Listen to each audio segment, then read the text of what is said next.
Shalom Bapak Ibu Jemaat Karena yang kekasih dalam Tuhan. Kita hari ini berjumpa dalam Sapa Jemaat tanggal 27 April 2021 hari Selasa. Puji Tuhan, kita semua dikasih kesehatan pada hari ini, dan suatu hal yang luar biasa. Bapak Ibu, kita sama-sama belajar hari ini mengenai peka terhadap situasi dan kondisi. Ya, sebelumnya saya akan bacakan firman Tuhan untuk mendasari kita untuk belajar tentang peka ini. Diambil dari Efesus 6 ayat 10 sampai 13 ya. Demikian firman Tuhan.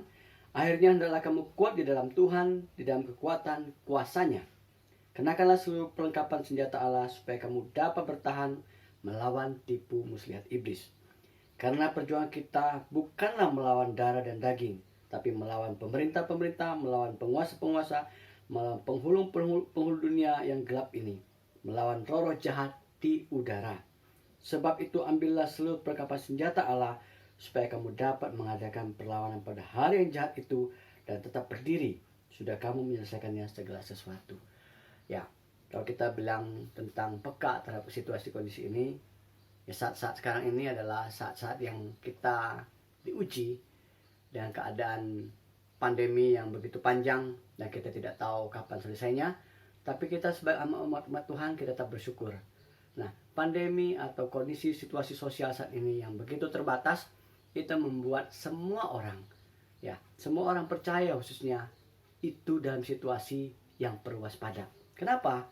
Karena situasi seperti ini, karena ada yang mungkin pekerjaannya mengalami kesulitan, usahanya kesulitan, ataupun mungkin hal-hal lain yang menyangkut kehidupan sosialnya terbatas, itu semua mengalami gangguan. Nah, itu biasanya akan menimbulkan satu kondisi yang stres atau kondisi yang membuat kita galau. Nah, Bapak Ibu, kita perlu waspada, perlu berhati-hati dalam hal menyikapi ini, karena apa? Kita akan dimanfaatkan oleh kuasa-kuasa kegelapan, yaitu penguasa-penguasa di udara ini. Kapan ucapan kita yang mudah tersinggung, mudah marah satu dan lain, itu bisa berawal dari pada saat kita mulai bangun pagi.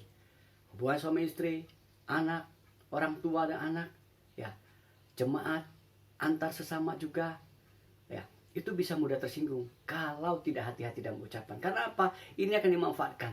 Dan kondisi yang galau, ada perkataan-perkataan yang menyinggung, perkataan-perkataan yang membuat emosi, amarah, itu hati-hati. Atau kata-kata yang tidak membangun, yang membuat kita ketakutan, khawatir yang berlebihan, itu juga hati-hati. Itu pekerjaan daripada kuasa iblis.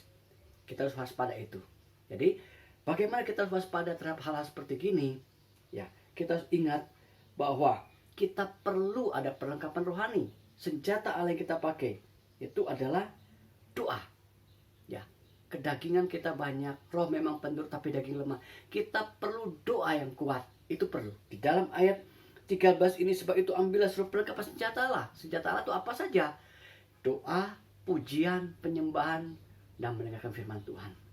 Begitu juga ucapan-ucapan positif juga itu membangun melalui firman Tuhan yang disampaikan oleh hamba-hamba Tuhan, yang mungkin bisa menyinggung perasaan kita, yang membuat kita makin hidup berkenan pada Tuhan. Mungkin sakit kita mendengarkannya, tapi ingat, jangan sampai kita dibohongi oleh kuasa iblis.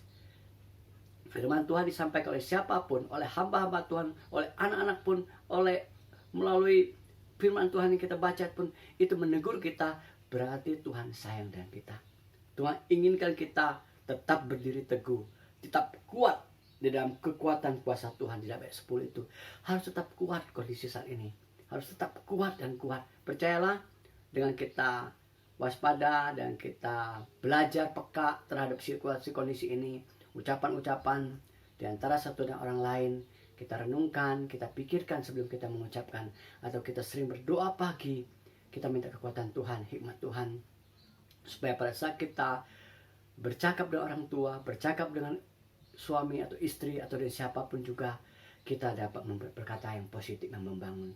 Jangan sampai ucapan kita dimanfaatkan oleh iblis, oleh penguasa-penguasa di udara ini untuk melemahkan kita satu dan lain.